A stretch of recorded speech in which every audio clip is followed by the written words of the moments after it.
Assalamualaikum warahmatullahi wabarakatuh. Perkenalkan, nama saya Anita dari kelas PJKRA 2019 dengan NIM 19310400037. Di sini saya akan menjelaskan sedikit tentang materi pendidikan rekreasi.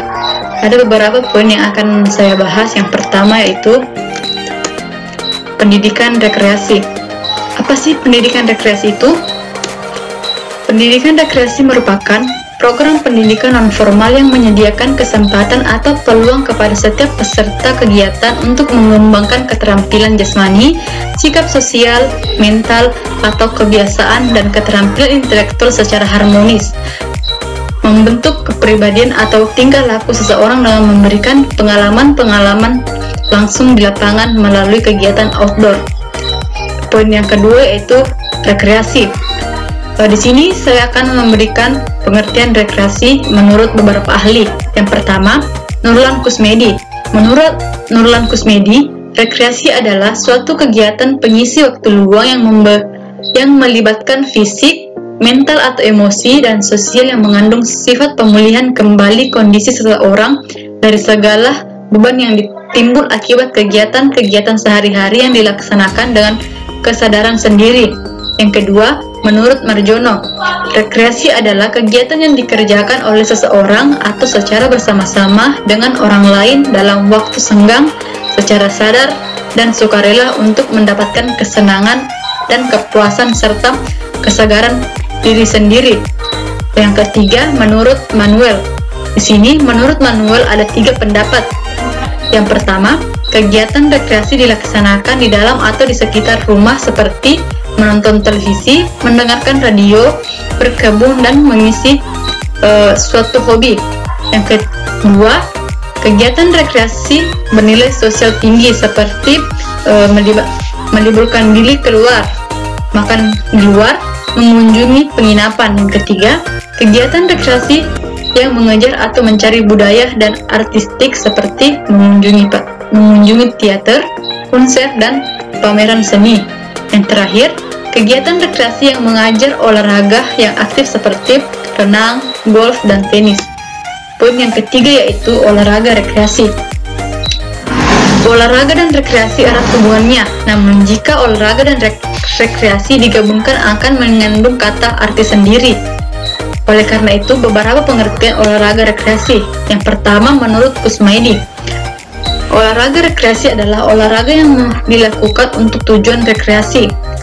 Kedua, Herbert Hack mengemukakan olahraga wisata atau olahraga rekreasi adalah olahraga yang dilakukan sambil melakukan perjalanan atau merupakan kunjungan.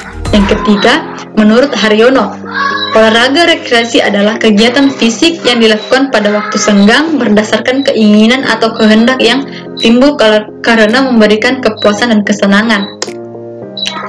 Poin yang keempat yaitu cabang olahraga rekreasi. Ada 3 cabang olahraga rekreasi. Yang pertama, cabang darat yang seperti misalnya senam, atletik, jalan, lompat, lempar, dan nomor-nomor khusus lainnya. Yang kedua, cabang air seperti selam, ski air, dayung, dan renang. Yang ketiga, cabang udara yang seperti terjun payung, gantole, dan para layang. Poin selanjutnya itu ciri-ciri rekreasi. Ciri-ciri rekreasi diantaranya yang pertama, rekreasi adalah suatu aktivitas yang bersifat fisik, mental, maupun emosional. Rekreasi menghendaki aktivitas dan tidak selalu bersifat non-aktif. Yang kedua, aktivitas rekreasi tidak mempunyai bentuk dan macam tertentu. Yang ketiga, rekreasi hanya dilakukan pada waktu senggang. Yang keempat, rekreasi dilakukan secara bebas dari segala bentuk dan macam paksaan. Yang kelima, rekreasi bersifat universal yang merupakan bagian daripada kehidupan manusia dari semua bangsa dan tidak terbatas oleh umur, jenis kelamin, pangkat, serta kedudukan sosial. Yang keenam, rekreasi dilakukan secara sungguh-sungguh dan mempunyai maksud tertentu. Yang ketujuh, rekreasi adalah fleksibel. Ini berarti rekreasi tidak dibatasi oleh tempat. Yang terakhir, rekreasi dilakukan karena terdorong oleh keinginan sendiri. Poin selanjutnya itu ciri khas. Menurut Rusli Lutan, ada beberapa ciri khas olahraga. Yang pertama, olahraga ditekankan pada kegiatan jasmani yang berwujud keterampilan, gerak, daya tahan, kekuatan, kecepatan. Jadi olahraga yang lebih dominan adalah kegiatan jasmani. Yang kedua, olahraga sebagai realitas. Olahraga dilakukan dalam suasana yang tidak sebenarnya, tetapi keterlibatan seseorang dalam melakukan olahraga merupakan sesuatu yang nyata. Yang ketiga, prinsip prestasi dalam olahraga. Mengenai tanda-tanda prinsip prestasi dalam olahraga adalah yang pertama, peragaan prestasi atau kemampuan jasmani ditunjukkan secara maksimal. Yang kedua, kegiatan olahraga dilakukan secara sukarela.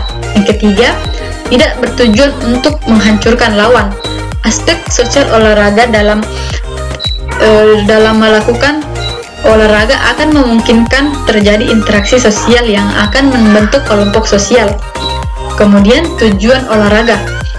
Bermacam-macam tujuan olahraga menurut Armah Abdullah. Yang pertama yaitu memelihara kesehatan dan kondisi jasmani yang baik, memperoleh kesenangan dan kegembiraan, memperoleh kepercayaan diri, memperoleh latihan secara teratur, membentuk kebiasaan menggunakan waktu untuk aktivitas yang menyenangkan, dan yang terakhir, mencegah, mengetahui, dan mengoreksi kelemahan dan cacat jasmani. Dinas Pendidikan dan Kebudayaan mengemukakan beberapa macam olahraga. Yang pertama, untuk mencari kesenangan rekreasi, untuk kesehatan tubuh, untuk mengisi waktu luang, untuk physical fitness, untuk penyembuhan atau pengobatan, untuk pembentukan tubuh atau sikap, untuk mencapai prestasi, dan untuk prestasi sebagai alat mencapai tujuan pendidikan. Menurut Rusli Sultan, berdasarkan penekanan tujuan, olahraga dibagi menjadi 4. Yang pertama, olahraga prestasi atau olahraga kompetitif yang menekankan pada pencapaian prestasi, kemenangan atau keunggulan dalam perlombaan atau pertandingan. Yang kedua, olahraga pendidikan atau olahraga pendidikan yang menekankan pada pencapaian tujuan pendidikan. Yang ketiga, olahraga profesional yang menekankan pencapaian tujuan yang bersifat material. Yang terakhir, olahraga kesehatan untuk pencapaian derajat sehat yang lebih baik. Yang poin selanjutnya yaitu manfaat olahraga. Manfaat kegiatan olahraga terhadap jasmani ada 4. Yang pertama, meningkatkan kemampuan dan ketahanan dalam bergerak atau bekerja. Yang kedua, mengatasi kekurangan gerak. Melalui olahraga, maka kekurangan gerak yang dialami oleh seseorang akan teratasi. Yang ketiga, berkurangnya resiko untuk mendapatkan penyakit-penyakit non-infeksi, khususnya penyakit jantung dan pembuluh darah. Yang terakhir, kemampuan gerak akan lebih baik. Penggolongan cabang-cabang olahraga sejenis ada 4. Yang pertama, menurut sifat dan cabang olahraga. Sifat pertandingan yaitu kegiatan untuk memperoleh kemenangan. Para olahragawan atau peserta harus mencurahkan kelebihan jasmani dan rohani. Kemampuan taktik dalam pertandingan, para olahragawan akan saling berhadapan. Yang kedua, sifat perlombaan. Para olahragawan harus berjuang untuk memperoleh waktu yang singkat. Yang kedua, penggolongan menurut peraturan. Misalnya, permainan yang lapangannya atau tempat pertandingannya dipisahkan oleh jaring atau net, misalnya tenis, bulu tangkis, bola voli, tenis meja, dan sepak takraw. Pada jenis cabang olahraga ini tidak akan memungkinkan terjadinya pencampuran antara lawan, sehingga tidak akan mungkin terjadi persentuhan badan. Ketiga, penggolongan menurut penyelenggaraan. Ada 3. Yang pertama, penyelenggaraan darat. Cabang-cabang olahraga sebagai olahraga darat antara lain seperti permainan sepak bola, bola voli, basket, tenis, dan bulu tangkis. Yang kedua, cabang air. Cabang-cabang olahraga sebagai olahraga air antara lain seperti renang, ski air, polo air, dan dayung. Ketiga, cabang udara. Cabang-cabang olahraga sebagai olahraga udara antara lain seperti para layang, terjun payung, dan gantole. Yang terakhir, penggolongan olahraga menurut musim ada 2. Yang pertama, olahraga musim panas, dan terakhir olahraga musim dingin. Mungkin itu yang bisa saya sampaikan. Lebih dan kurangnya mohon dimaafkan. Wassalamualaikum warahmatullahi wabarakatuh.